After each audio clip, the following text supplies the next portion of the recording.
I'm Jennifer Beatty-Yen, and I am honored to be back to host this wonderful TV series again. Thank you so much to CrossingsTV for having me. As those of you know who have tuned into the last 12 seasons of Film Lab Presents, we at the Film Lab showcase and highlight the voices, faces, and stories in entertainment media that we should see on TV all the time, but too often don't, like those of Asian Americans. We're very proud to be able to continue to amplify the voices that mainstream media often erases.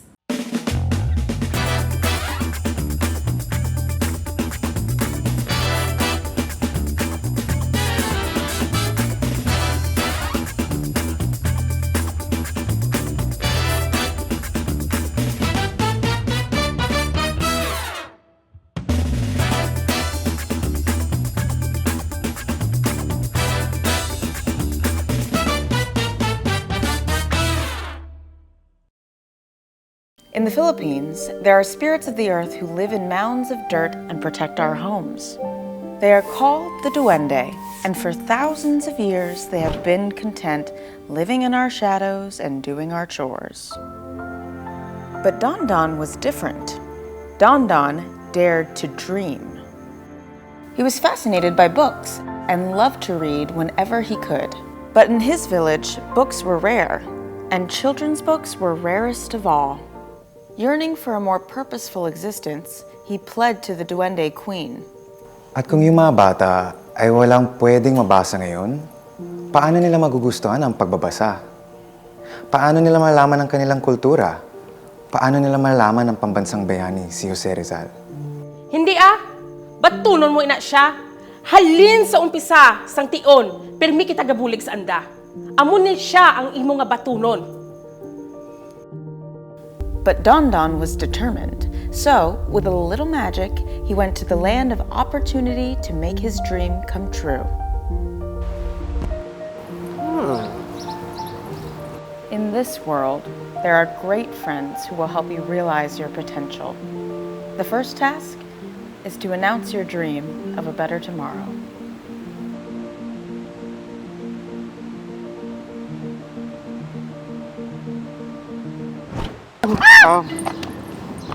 Whoops. Sorry. I got so excited I made myself visible. I'm Don Don. I'm Rose. Nice hat. Thanks. So you're from the Philippines? Saan ka sa atin? Lake Cebu po. Oh, my dad's from Lake Cebu. Cool. Soon, the two were inseparable, and Don Don let her in on his plan. My dream is to build a library in my village where the children can spend their time exploring the beauty of the written word. This is amazing. How much have you saved? Well, I have a vast collection of beads, stones, and toenail clippings. I mean money. Then zero. What does that have to do with anything? Practically speaking, you need money to build a library. I guess. And the community who believes in me too. Exactly. And I know just where to start. You can sell these on Etsy and build your library. How much do you need? I think $20,000 should be enough for a decent library in the Philippines. Why a library, if you don't mind my asking? Well, I've served some families in Lambangan where there's some indigenous Tiboli tribes, and there's no library in the community. These beautiful tinalak fabrics were woven there, and these women that weave this fabric, they actually get inspiration of the patterns in their dreams. That's why they're called dream weavers. I love how layered that is. If you could sell these online to help you raise funds for your library, it's as if these women become the unsung heroes that help weave your dreams into reality. So they went to a financial advisor to gather some advice. Well, the problem is you don't have a plan. That's definitely not true. We have a plan right here. Cute kid. Well, you have to build a team. Create an organization, name it, come up with the mission, the vision. And then you can apply for your 501c3 status. That plan makes sense in a way. They called their organization Dreamweavers, and for the next 3 months, they worked hard to achieve their goal.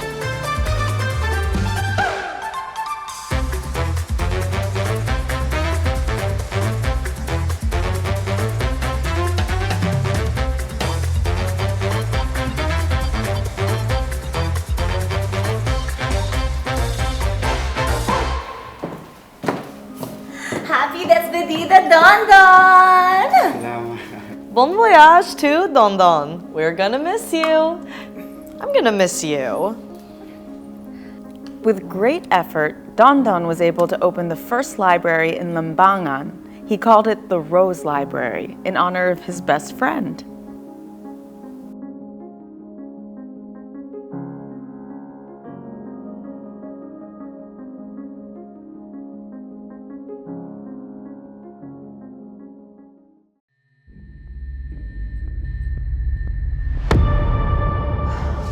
There is no natural justice. If we want it, we have to create it. Please.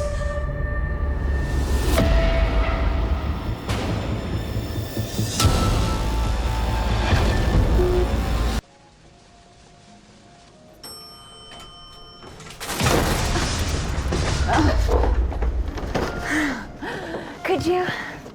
Which floor? Same one? What a coincidence.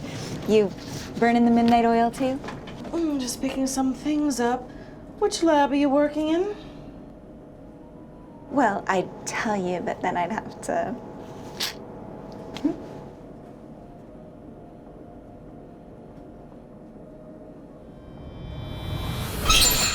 This isn't your fight, Kara. I've already lost your mom to this company. I don't want to lose you too. Don't understand. This is the way things are done.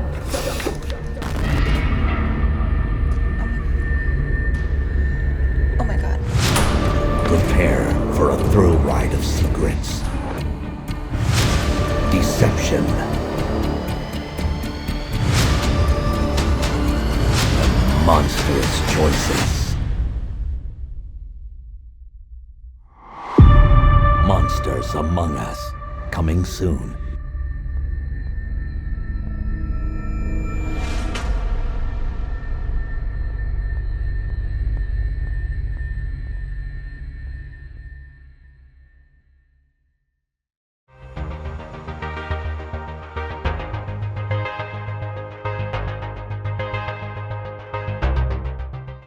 That was. I can't remember what we did, if we did anything for Elizabeth Ong is missing. Oh yeah, that was year after it was he did. Yeah, it was 2007 was it? Yeah. Yeah, for the just to make it more challenging myself, I guess 2014 was like the color of my hair. I don't know. If you Yes. Oh yeah. Yeah. And that one we shot in Tokyo. We had Nice. We had two people in Tokyo, and there were two women, and we also tried to do just for kicks. We tried to actually incorporate all the previous themes we had in there. Yeah. And so we actually did. I actually managed to do it. Nice. How'd the film do? We did, we're top 20. Nice. But I think it's probably one of our best films because I think it was all female cast. Yeah. Good. And you think your kids become more interested in the arts of filmmaking because of being in the company?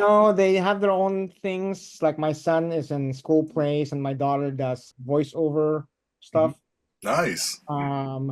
So I don't, and I'm pretty sure they would not be interested in something that Daddy's working on. Well, actually, my daughter, both of them just did some voiceover work for me a few weeks ago. So, or something animated. So you never know. Maybe. Yeah. Nice. Yeah, we force our kids to do it. They probably don't want to anymore, but they have no choice. How old are they? Our kids are 10 and 12. Oh, okay. Oh, they still. I'm surprised they still don't want to do it. They don't want to do it anymore.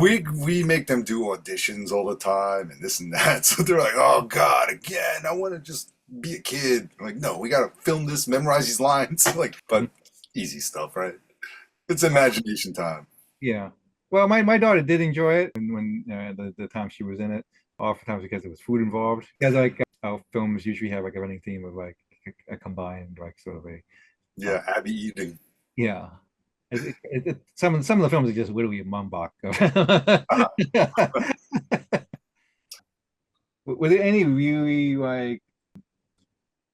Well, I remember your film, Ramon. Another one. I guess like there was a time machine and like the female lead kept on getting killed and like, Right. Like it was basically Groundhog's Day, but she kept getting killed every time the guy tried to ask her out on a date.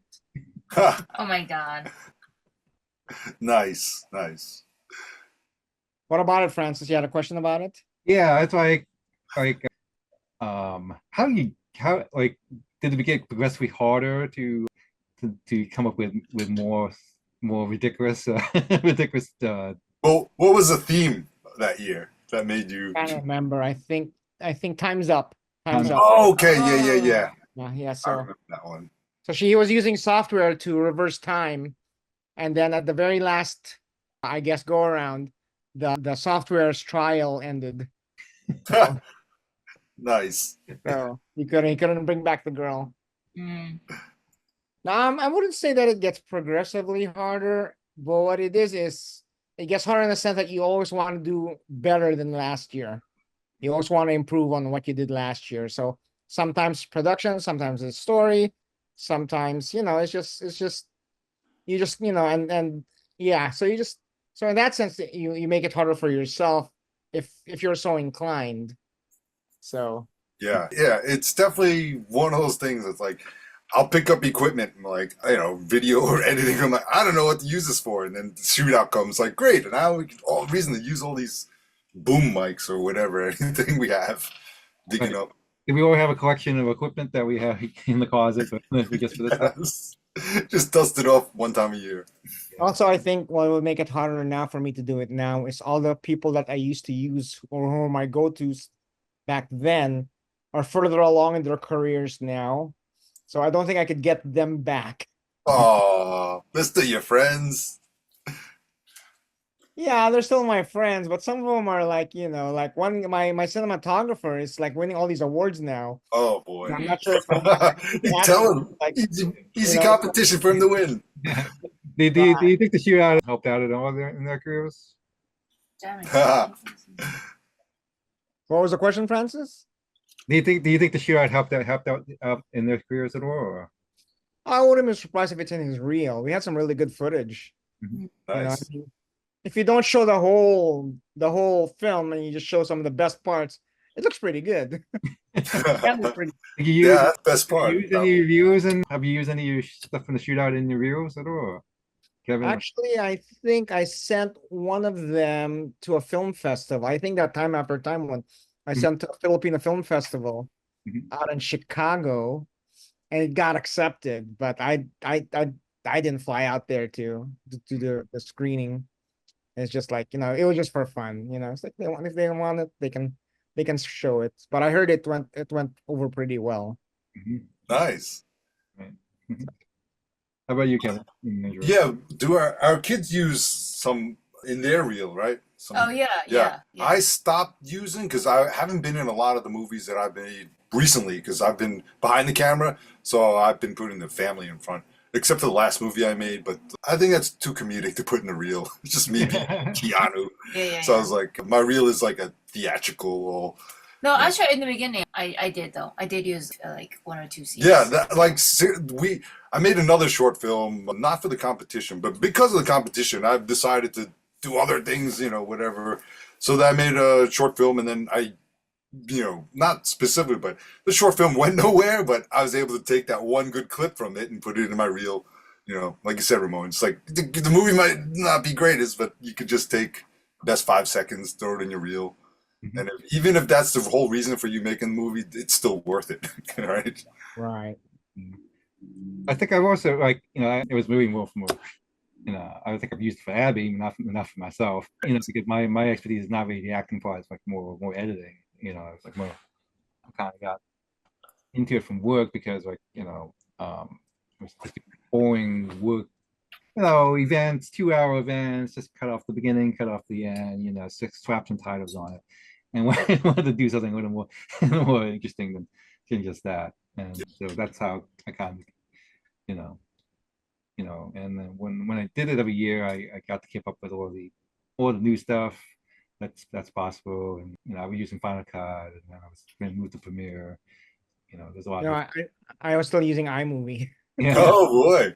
Yeah, I've noticed It works. Yeah, whatever works is like I know people use the Windows, the one that comes with Windows. Again, it doesn't matter. It's like as long as you get the Yeah. We just had friends from out of town last week, and their son wants to be an actor, so I subjected them to watch all my 72-hour shootout films. Nice. And did he change his mind? He's like, I don't want to become an actor anymore.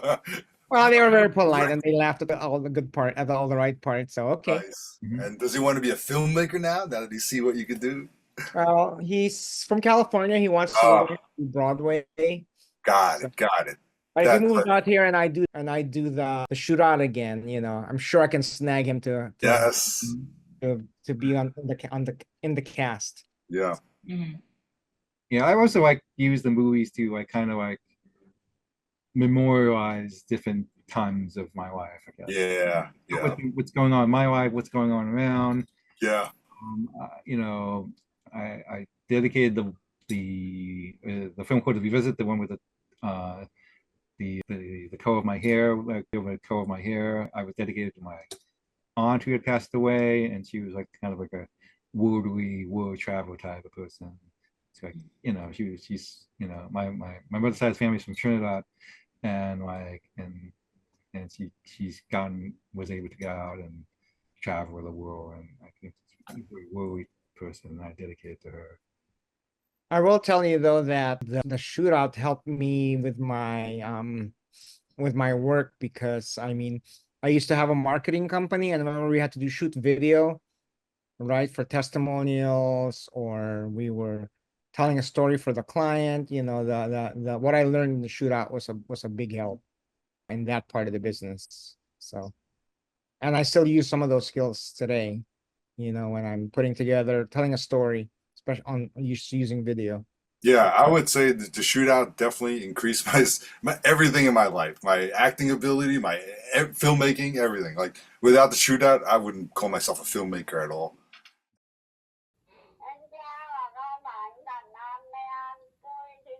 Sang soi cho cái con Risa nó được biết việc phải làm, cùng khi làm xin Chúa giúp đỡ cho mỗi kinh mỗi việc chúng có từ khởi sự cho đến hoàn thành đều nhờ với ơn Chúa. Amen. Bây giờ mình đọc kinh Chúa Thánh Thần để Chúa Thánh Thần soi sáng cho nó biết việc nó làm.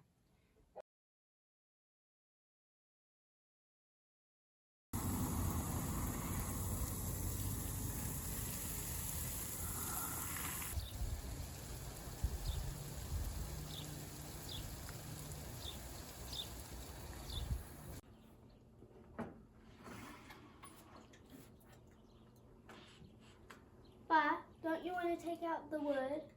No, I don't want rubber. Rubbers are skinny too.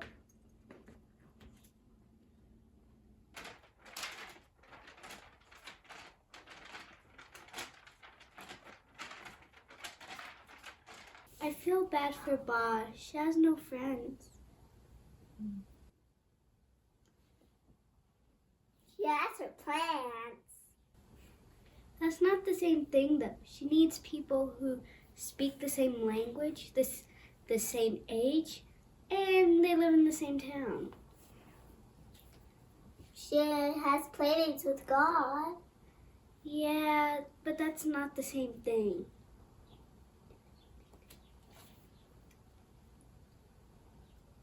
What can we do? Yeah, let's have a ball. Yeah. A ball?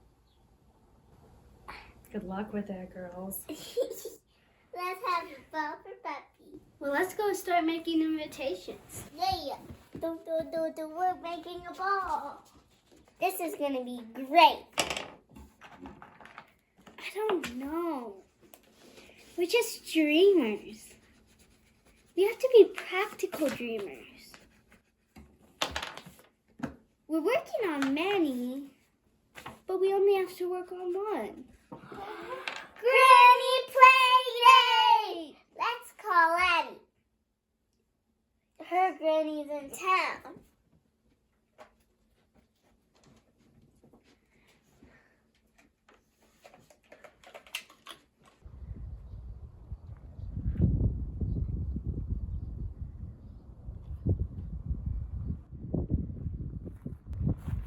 What are you doing?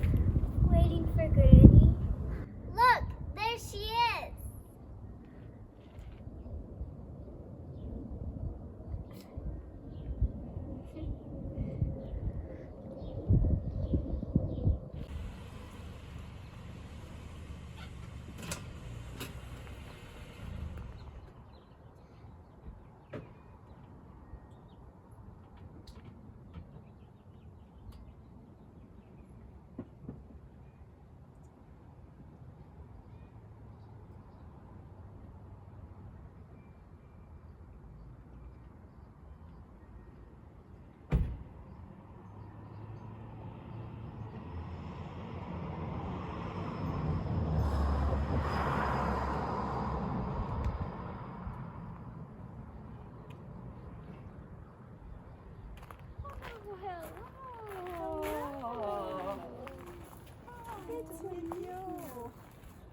This is my mother, Flo, and this is Sharon.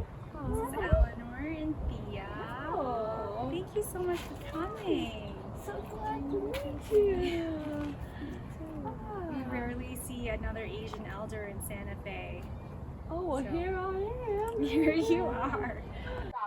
Nên Chúa Thánh Thần, người thương thăm viếng hồn con, ban xuống cho con hồng ân chan chứa, trao dồi cho đáng ngôi. Tune in next week for another bold, innovative, and deliciously diverse episode.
Bye.